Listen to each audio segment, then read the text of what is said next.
Celebrating 25th anniversary, we are always number one. Covering Delhi NCR, रोजगार दिलाए बेरोजगारी भगाए।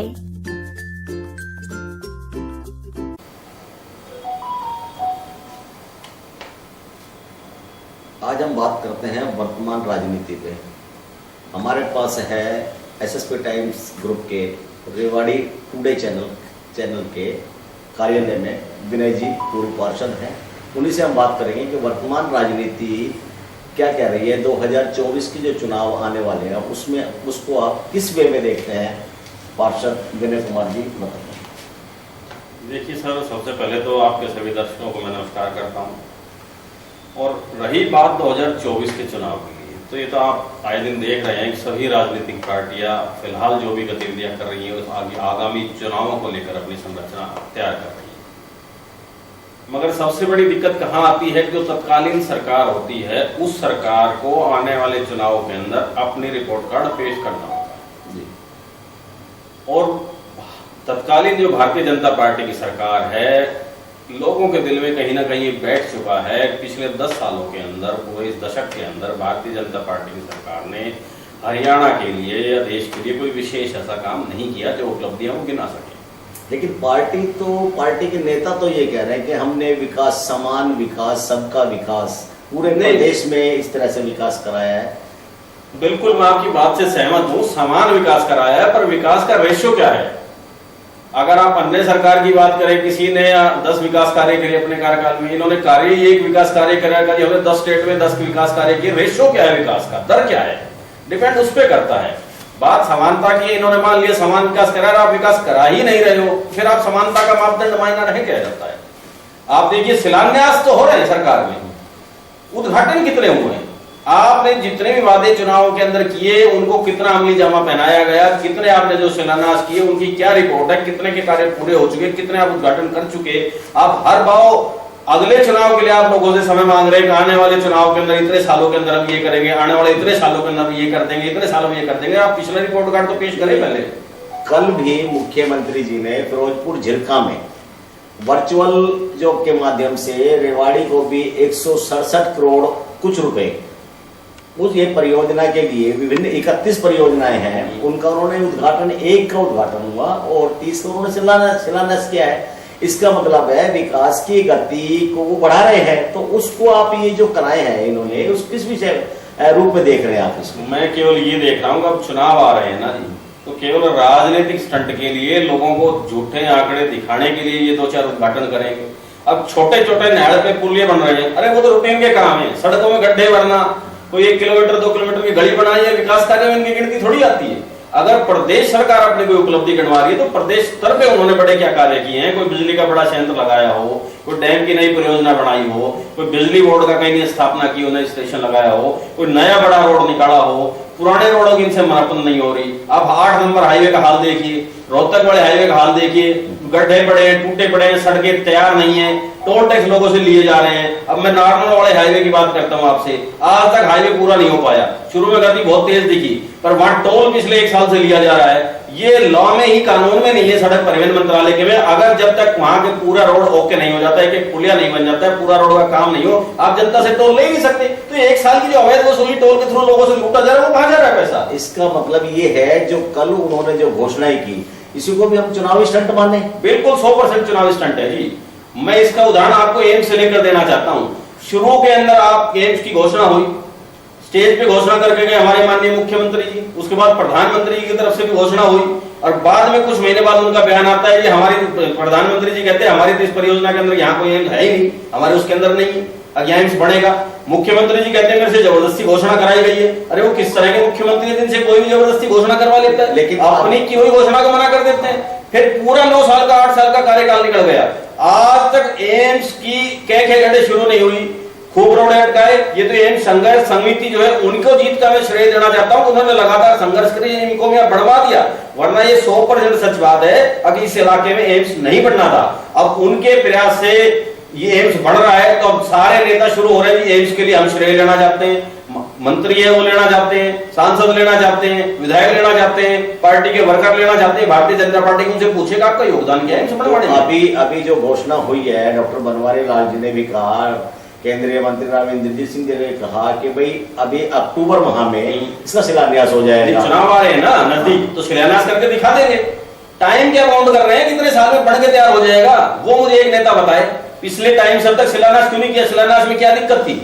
शिलान्यास तो आप कभी भी कर सकते थे, इतने साल में तो और जगह एम्स बढ़ के तैयार हो गए और हमारे एम्स के आज तक शिलान्यास नहीं हुआ है, उसकी चारदीवारी तक नहीं हो पाई। तो ये राजनीतिक दिखावा स्टंट है, इच्छा शक्ति नहीं है भाजपा के नेताओं में काम करने की। इसका मतलब ये है कि भाजपा जिस प्रकार से घोषणाएं कर रही है, ये जनता इस चीज को समझ रही है, बिल्कुल समझ रही है, नजरों में बिल्कुल समझ रही है, जनता मान रही है। विकल्प ढूंढने का प्रयास करेगी जनता या इंदौरा जी?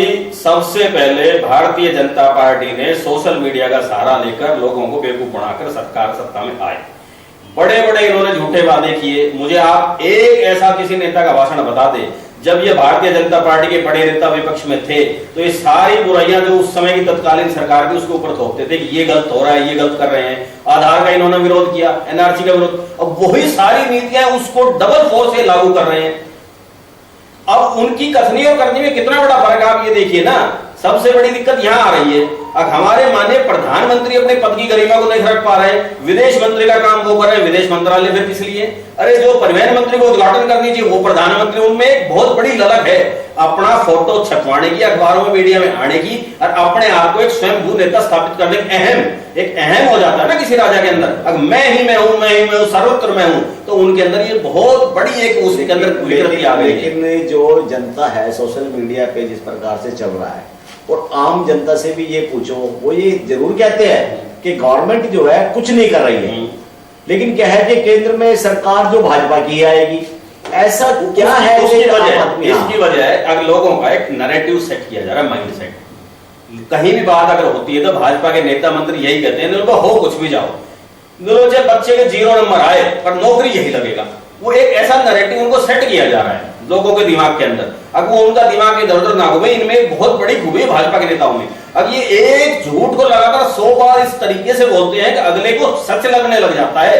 अब यार ये लगातार इसी बात को बोल रहा है तो कहीं ना कहीं तो थोड़ी बहुत तो सच्चाई इसके अंदर होगी, तो ये इनमें बहुत बड़ी खूबी है। तो चलो बीजेपी के जो लोग नेगेटिव में है तो क्या मान के चल रहे हैं कि आने वाले चुनाव में कांग्रेस को कुछ बेनिफिट इसको देखिए? अगर मैं जहां तक बात करूं तो निसंदेह कांग्रेस को बेनिफिट मिलेगा, अदर जो पार्टियां हैं कांग्रेस के अलावा उनको भी बेनिफिट 100% मिलेगा। लेकिन कांग्रेस तो वैसे ही फूट का शिकार है। बिल्कुल है, सुरजेवाला जी, किरण चौधरी है, इन्होंने अपना अलग ग्रुप बनाया हुआ है। शैलजा जी है, शैलजा जी ने कहा कि हुड्डा साहब जहां भी जा रहे हैं घोषणाएं कर रहे हैं 5 पेंशन के मामले में, पेंशन बहाली के मामले में, पेंशन बढ़ोतरी के मामले में, सिलेंडर देने के मामले में। वो कह रही है कि क्या हुड्डा साहब उसको एजेंडा में कांग्रेस के में शामिल कर ले कि क्या? वो हुड्डा साहब की एक मजबूरी है, भारतीय जनता पार्टी के नेताओं की मजबूरी हो गई। जिस तरह से अभय चौटाला जी घोषणाएं कर रहे हैं ना, अब 7,500 पेंशन मिलेगी। अब आप मान के चलिए बुढ़ापा पेंशन वो 7,500 रुपए कर देंगे तो बूढ़ा बूढ़ी को दोनों के 15,000 रुपए महीने का आ गए। बेरोजगारी भत्ता की उन्होंने बात की, मंडियों का जो था वो टैक्स उनकी उन्होंने बात की। तो इस तरह की जब वो ये लोग जब अभय चौटाला जी घोषणा करने लग रहे हैं तो दूसरी पार्टी की मजबूरी हो रही है। उसके इक्विवेलेंट अगर वो घोषणा नहीं करेंगे, अगर अपने खड़ा हुआ जनता के बीच में नहीं दिखाएंगे तो उनको लोगों का उनकी तरफ से ध्यान हट जाएगा। ये उनकी मजबूरी हो गई। हम अभय चौटाला जी की ही बात करते हैं।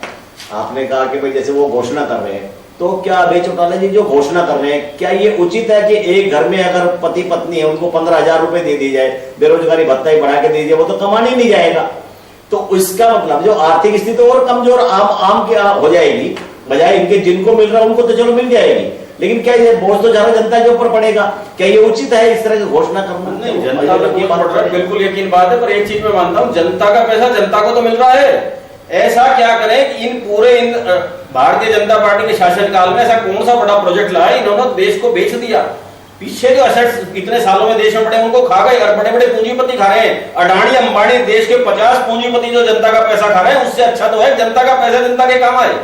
आप मुझे बताइए ना, इतना बड़ा कर्जा बैंकों को आदेश कर दिया सरकार ने, अब इनके जो है एनपीए खाते उनको बंद करो और इनको कितने भी परसेंट में मिनिमम अमाउंट में इनको सेटल करके इनको नोटिस दो, और उसके बाद एक और, अब उनके ऊपर जो क्रिमिनल मुकदमे हैं उसके 1 साल बाद आप उनको फिर लोन दे सकते हैं। तो इसका मतलब तो खुद भारतीय जनता पार्टी इस तरह की लूट खसोट को बढ़ावा दे रही है। वो तो खुद आमंत्रण दे रही है बड़े उद्योगपतियों को, आओ आप हमारे से कर्जा लो, आपका कर्जा मत भरो, आप एसेट्स कितने बड़े हो माफ कर देंगे और फिर दोबारा से कर्जा लो। तो ये नई परंपरा भारतीय जनता पार्टी चला रही है लोगों के बीच में। कम से कम इस तरह के नेता तो अच्छे हैं देवीलाल जैसे, जो लोगों का पैसा लोगों की भलाई के लिए यूज करते थे। और फिर इसके अंदर मैं मानता हूं अब गलत एक पहलू हो सकता है, जो साधन संपन्न आदमी है ना उनको वैसे ही पेंशन नहीं बनवानी चाहिए। आप रखो पेंशन दो, बुढ़ापा पेंशन दो, बेरोजगारी किसको मिलता है पता, जो बेरोजगार उसी को मिलेगा ना। तो बेरोजगार को बेरोजगार भत्ता मिलना चाहिए, जायज है। मगर जो इनकम टैक्स पेई हैं, जिनके एसेट्स बड़े हैं, जो अरबपति हैं उनको पेंशन नहीं मिलनी चाहिए। उनका एक दायरा क्राइटेरिया बनाया जाए। क्राइटेरिया बीजेपी भी बना रही है। बीजेपी ने अभी आपने सुना होगा कि भाई काफी पेंशन कट गई है। वो वजह क्या है मैं बताऊंगा। पेंशन कटना ये दायरा नहीं था, पेंशन कटी भारतीय जनता पार्टी ने जिनको सर्वे के ठेके दिए, टेंडर दिए, उनकी गलतियों से। प्रॉपर्टी आइडिया जो इन्होंने फैमिली आईडी जो इन्होंने बनाई, उनमें इतनी भारी कमियां कर दी आपको ही नहीं पता होगा। आप चेक करेंगे कि आपकी फैमिली आईडी उन्होंने क्या क्या डाटा फिल्ड कर दिए, कितनी इनकम आपकी शो कर दी, आपके बच्चे को कितनी इनकम शो कर दी है। तो ये कमियां सरकार की तरफ से रही है, लोगों को पता ही नहीं। और उन कमियों को जैसे ही आप फीड करते हैं आपकी पेंशन कट रही है। इसका मतलब गवर्नमेंट ने जो है, जो एलिजिबल थे, जो भाई जिनको हक वास्तव में मिलना चाहिए उनको हक नहीं मिला।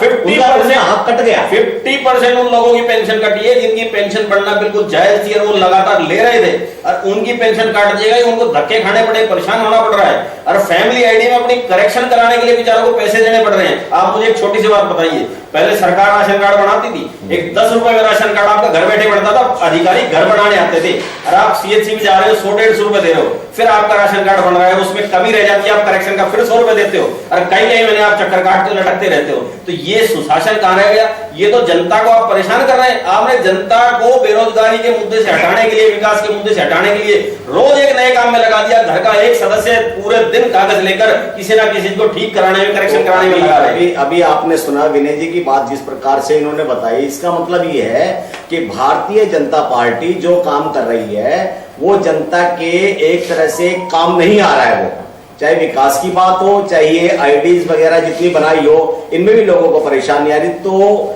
बेशक सोशल मीडिया पे अफवाह फैली जाए या शोर मचे कि दोबारा भाजपा ही आ रही है, लेकिन जिस तरह से ये बात कर रहे हैं उससे कहीं ना कहीं संशय की बात आ जाती है कि भाजपा के लिए अगले चुनाव में कोई समस्या आ सकती है। तो हम बात करते हैं क्या कांग्रेस की। अब कांग्रेस को लेके भी ये कह रहे हैं कांग्रेस में भी गुटबाजी है, कांग्रेस में भी गुटबाजी है, तो गुटबाजी की वजह से कांग्रेस भी कमजोर पड़ जाएगी। तो हम ये मान के चले अगर लोकसभा की बात ना करके और विधानसभा भी आ ही रहे अब चुनाव, उसमें हरियाणा में किस रूप में आप देखोगे कि क्या राजनीतिक परिवर्तन इसमें रहेगा? देखिए जिस तरह अब लोगों का मूड बदलता जा रहा है ना, और नेशनल पार्टियों के जो घोटाले उजागर हुए हैं उसके बाद से पुराने समय की तरह जिले और राज्यों के अंदर आप मान के चलिए जितने भी राज्य हैं, प्रदेश हैं हमारे, उनके अंदर क्षेत्रीय पार्टी को बढ़ावा मिल रहा है, सबका ग्राफ बढ़ता जा रहा है। आप चुनाव कोई देख लिए, किसी का भी वोट परसेंटेज कम नहीं हुआ, बढ़ गया। एक समय आया था अब शुरू के अंदर भारतीय जनता पार्टी की तरफ एक बिल्कुल अंधी दौड़ की तरह लोग भाग गए थे, पर इन पिछले 10 सालों में जो युवा भारतीय जनता पार्टी से जुड़ा था, एक उम्मीद और एक आस से, जो उनको आश्वासन दिए गए थे इतने रोजगार हम हर साल देंगे, उद्योग धंधे लगाएंगे, रोजगार देने के बजाय जिस तरह रोजगार छिने हैं लोगों के, और जो 10 साल के अंदर जो लोग जिनको भर्तियां होना था उनकी तो उम्र निकल गई। अब वो लोग क्यों भारतीय जनता पार्टी के साथ लगेंगे? और पिछले आश्वासन झूठे उनके निकले तो अगले में विश्वास करेगा कौन? आपका कहना यह है कि क्षेत्रीय पार्टी को बढ़ावा हर जगह मैं पूरे हिंदुस्तान में कोई स्टेट ऐसा नहीं होगा जहां राष्ट्रीय पार्टियों के साथ साथ क्षेत्रीय पार्टियों का दखलंदाजी ना हो। कोई भी राष्ट्रीय पार्टी हो वो बिना क्षेत्रीय पार्टी के ना लोकसभा चुनाव में सफल हो पाएगी इस बार, और ना प्रदेश के चुनाव में सफल हो पाएगी। तो हरियाणा की मैं बात करता हूं, दुष्यंत चौटाला जी ने अभी कल भी एक स्टेटमेंट आई थी कि अब तो लोगों को समझ जाना चाहिए कि भाजपा और जेजेपी का गठबंधन मजबूत है, क्योंकि भाजपा की मीटिंग में अजय चौटाला जी को बुलाया गया है और उसके बिहाफ पे उन्होंने बड़े एक तरह से कंफर्म करके कह दिया है कि वी आर टुगेदर और फ्यूचर में भी हमारा गठबंधन एक तरह से रहेगा। तो भाजपा के साथ में जब दुष्यंत जी चौटाला की पार्टी मिल जाएगी तो क्या उनको इसका फायदा मिलेगा बीजेपी को दोबारा गठन करने में? इसमें देखिए, पिछले चुनाव के अंदर भारतीय जनता पार्टी के खिलाफ जननायक जनता पार्टी ने वोट मांगे थे। पूरे चुनाव उन्होंने बीजेपी की बुराई की थी, उसके खिलाफ जनता ने उनको जनमत दिया था। अब जनता जब भारतीय जनता पार्टी के साथ वो जेजेपी आ गई है सत्ता में, तो वो किस आधार पे जनमत देगी? और फिर इस बार जनता पढ़ी लिखी है, बेवकूफ नहीं है, इस वर्चस्व यूनिवर्सिटी को ध्यान में नहीं रखेगी, वो सबसे रिपोर्ट कार्ड मांगेगी। अब हाँ, आपकी 10 साल का सरकार रहा, अब तक पिछली सरकारों को कोस रहे हो। आपने अपने 10 साल के शासनकाल में हमें क्या उपलब्धि दी, क्या दिया है? आप केवल वो बात करिए। केवल एक उदाहरण देके मैं बात खत्म करूंगा अपनी। अब मेरा बच्चा अगर स्कूल में पढ़ने गया, मैं उसे पूछता हूँ बेटा आपका रिजल्ट क्या रहा, तो वो कहते बेटा पापा सरपंच का लड़का फेल हो गया। वो बेटा तेरा रिजल्ट क्या रहा? क्योंकि गांव का थानेदार था ना, उसका लड़का फेल हो गया। वो बेटा तेरा रिजल्ट क्या रहा? मुझे घर का वो गांव का नंबरदार है, उसका बेटा फेल हो गया। तो बेटा तेरा रिजल्ट क्या? तो कौन सा डीसी लग रहा है, जब सबके फेल हो गए तो तेरी फेल है। तो वही बात है, अगर भारतीय जनता पार्टी अपनी उपलब्धि गिनाने के पास उनके पास एक नहीं है, पर वो अपनी कमियों को भी आज तक पिछली सरकारों से ठीकरा फोड़ रही है। अगर देश आजाद नहीं होता तो भारतीय जनता पार्टी ने ये कर दिया होता। वो तो दिखाना ही ऐसा चाह रहे हैं, देश ही 2014 के बाद आजाद हुआ है। आपको एक भरी भराई थाली मिल गई है, आपने उस भरी थाली के अंदर क्या मेवा सजाए आप वो बता सकते हैं। आप उस थाली को ही खाली कर दोगे तो आपके पास बताने के लिए क्या है? आपका कहने का सीधा सीधा अर्थ है, अगर जेजेपी और भाजपा मिल भी गई तो भी जनता इनको ज्यादा महत्व नहीं देगी। मैंने एक लाइन कही आपसे, अगर राष्ट्रीय पार्टियों की मजबूरी है क्षेत्रीय दल के साथ उनको अलायंस करना पड़ेगा। जेजेपी एक क्षेत्रीय दल है, उनके साथ अलायंस रखना पड़ेगा। अगर भारतीय जनता पार्टी मजबूत होती ना, तो मैं 100% दावे के साथ कहता हूं अब तक कभी कि उन्होंने जेजेपी को लात मार दी होती, जैसा कि उन्होंने पंजाब में किया, जैसा कि उन्होंने महाराष्ट्र में किया और अदर स्टेट में जैसा बिहार में किया। अगर जहां भारतीय जनता पार्टी को लगता है कि हम पार्टी स्वयं अपने दम पर मजबूत है, तो क्षेत्रीय पार्टी को यूज करके दूध में से मक्खी की तरह निकाल के फेंक देते हैं। पर अब उनको लग रहा है पूरे हिंदुस्तान में सर्वे भारतीय जनता पार्टी रिपीट नहीं कर रही है, और जनता भी 10 साल से ज्यादा लंबे टाइम किसी को नहीं देखती। आप हरियाणा गए थे, सुना के देख लिए। अब इससे पहले 2 बार चौटाला साहब की सरकार रही, 2 बार फिर कांग्रेस की सरकार आई, अब 2 बार भाजपा की सरकार आ गई। निश्चित परिवर्तन होना है, परिवर्तन होना है, लेकिन किस रूप में होना है ये भविष्य के गर्भ में है। आज हमने विनय जी से बात की है, अगले एपिसोड में फिर किसी न किसी हस्ती से इसी प्रकार बात करेंगे। तब तक के लिए नमस्कार।